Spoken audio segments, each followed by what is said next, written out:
Hi, I'm Shauna Coronado. Welcome to my side yard vegetable garden. I have vegetable and herbs planted in these elevated beds. They're veg trug, and the veg trugs are about waist height and make it easier to garden if you have osteoarthritis or some other condition like that, or heck, even if you just want to make gardening easier, it's nice to have elevated beds. But they are containers. So every season I need to refresh the soil in the containers. And I'm going to tell you the 3 easy steps how I do it. So, number 1, I take out all the brown stuff that's dead, that didn't perform very well, or is done for the season. And I'll show you what I've done here. You can see in this elevated bed here that, by the way, the soil is very dry and loose.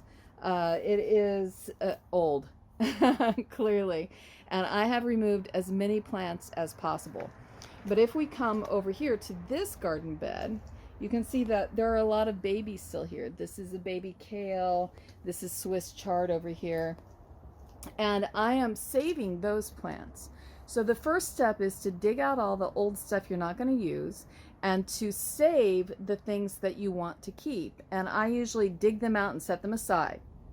Then step 2 is to dig out the soil. If you have a small container, like one of these size, you can easily dig out all of it and replace the whole thing.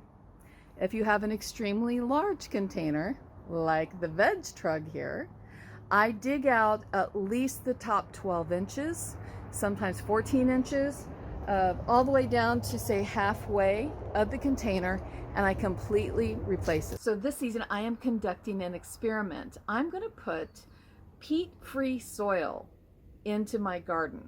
I'm using Beyond Peat, which is peat-free, OMRI certified, all natural, and we're going to see how it performs here in the garden. So then we replace the old soil with the new soil, and then I take all of the plants that I pulled out, I plant them back in, and of course I get new ones. So far I've got these babies. Look at that. That's some Swiss chard there, and this, look at this. It's bok choy. And it's going to be like a burgundy color. That's the process for replacing your containers. If you have very small space, you can still grow in containers, either this size or this size over here. And you can provide fresh food for your anti-inflammatory food plan. Join me at shaunacoronado.com to learn more, and be sure to subscribe. Thanks. Bye.